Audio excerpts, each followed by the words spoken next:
क'क्राझाराव सोमजिनाय एनकाउन्टार जाथायनि आन्दोआव मा दङ? गेदेर सोंलु।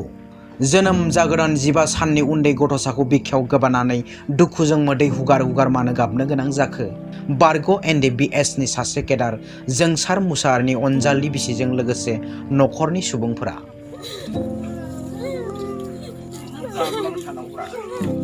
क'क्राझार जिल्लानि सेरफांगुरि पुलिस थानानि सिङाव थानाय सेलेखा सालगुरि गामिनि थागिबि जोंसार मुसाहारिखौ पुलिसा हमनो हानायनि उनावबो दिनै खास्रि बिस्रि गावथारनाय जाथाया ओनसोल नाङैनो दुखुनि गोसोम जोमै साग्लोबहोदों।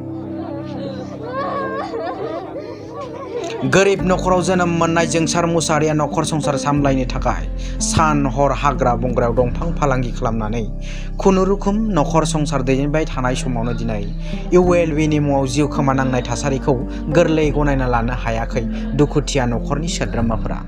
जोंसार होननायनि बिबथै खिन्थु सेकेन्ड नायसिया बुंदों माने मानसिया टार्निंआव एक्सिडेन्ट जादों, गाहावाबो दं, बेन्डेज फानजोबखानाय आरो मानसिया थैबो गगासिनोखा। ओमफ्राय जोङो केसखौबो गिदिर लिराखै होननानै सिखार जादों सेकेन्ड नायसिया। गथनाया बेखौनोथ' जोंबो अभाब मोनबाय खोनानानै रायलायखाबाय आरो बै सासे लोगोआबो आरामसे जोंजों बे माबायावनो हमथालायना रायलायबाय न'आव फन नाङाखै नामा होननानै आरो जोंनावथ' फन गैया। सानैबो दंमोन थारमाने? सानैबो दं थानायाव। दिनै खिन्थु उल्था जाबाय। माब्ला मोना खबर मोनसे दिनै बिथांमोना थैबाय होननानै? दहाय 6:30सोआव। मारै सोर खबर हरखो? माने फनजों फन जालायबाय ओमफ्राय आरो बिदिनो फेसबुक माबायावबो नायबाय नंमारगौआनो जाबाय। नों बिसास खालामो ने बिसोर मानि थाखाय गावथारदों? मानि थाखाय माने बियो नंगौ दहाय बिफायानो होनलांखादों 2 नम्बर मावो। 2 नम्बर दंफांनि 2 नम्बर मावो। बिजनेस मावो थारमाने। ओमफ्राय माबोरैथो बुथार जाखो? ओमफ्राय आफ्लागाव माबा टार्निंआव माबा एब्रेहैदोंनो हाग्रायाव। ओमफ्राय दाना न' खाथिनि मानसिफोरखौ आं सिनायाखिसै होननानै न' खाथिनि मानसिया रिपर्ट हरबाय जाहैदों। ओमफ्राय दाना सेरफांगुरिनि सेकेन्ड आइसिया लायबाय। ঘৰৰ ওচৰৰ পৰা মই চাকি হিচাপে ক'ব পাৰি যোৱাকালি দিনত মোৰ বাবা আৰু কাৰোবাৰ ঘৰৰ মানুহ যাই কিনি জেলত চেৰফাংগুৰি থানাৰ লগ ধৰি আহিছে আলাপ কৰিছে বুলি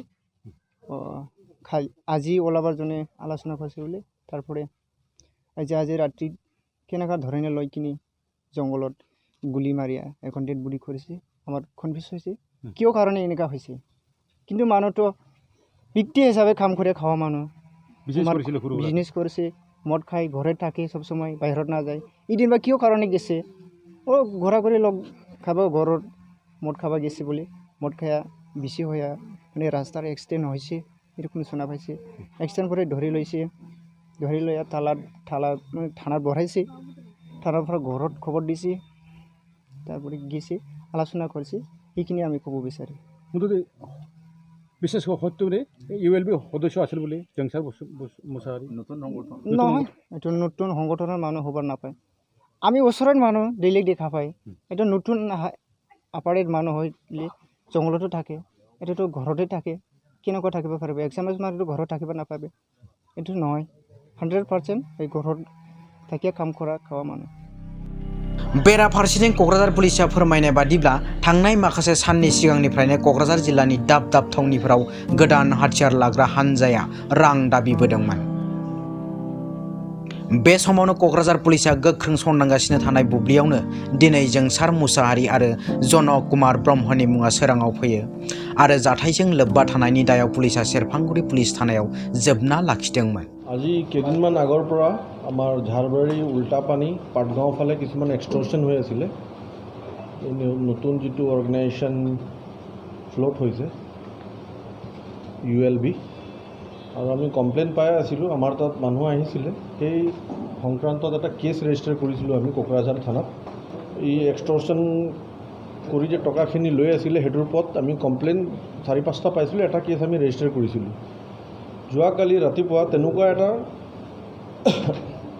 ডিমাণ্ড দিয়া পইচা 18,000 লৈ তেওঁলোকে আহিছিলে। আমি খবৰ পালোঁ, চেৰফানগুৰি থানাত আমি নাকা লগাব দিলোঁ। ইমিডিয়েটলি নাকা পাৰ্টি দেখা পাই তেওঁলোকে খুব স্পীডত গৈ এক্সিডেণ্ট কৰি পৰি গ'ল, তাৰপিছত পলাই গ'ল। কিন্তু ৰাইজৰ হেল্পত আমি তেওঁলোকক গ্ৰেপ্তাৰ কৰিলোঁ। তেওঁলোকৰ হাতৰ পৰা এটা 9mm পিষ্টল আৰু 18,000 টকা আমি ৰিকভাৰ কৰিলোঁ। সেই সংক্ৰান্তত কোকৰাঝাৰ PSত আমি এটা কেছ ৰেজিষ্টাৰ কৰিলোঁ। এই দুজন কেডাৰ, যিজন জংচাৰ তেওঁ 42 বেটছৰ NDFESৰ কেডাৰ আছিল আগতে, ম্যানমাৰৰ ট্ৰেইন, আৰু যিজন জনক ব্ৰহ্ম তেওঁ 43 বেটছ NDFBৰ ট্ৰেইন কেডাৰ, ম্যানমাৰৰ ট্ৰেইনিং কৰা। আৰু তেওঁলোকৰ য'ত পইচা তেওঁলোকে উঠাইছিলে তেওঁলোকে নিজে গৈ ঘৰ দেখালে, আৰু সেই কমপ্লেইন য'ৰ পৰা পইচা উঠাইছিল তেওঁলোকে আইডেণ্টিফাইও কৰিলে যে এই মানুহকেইটা হয়। হাথিয়াৰ আনিছিলে, খুকৰি আনিছিলে, সেই খুকৰি আৰু হাথিয়াৰখিনি আমি চেৰফানগুৰিত আমি সেইখিনি চিজ কৰিছোঁ।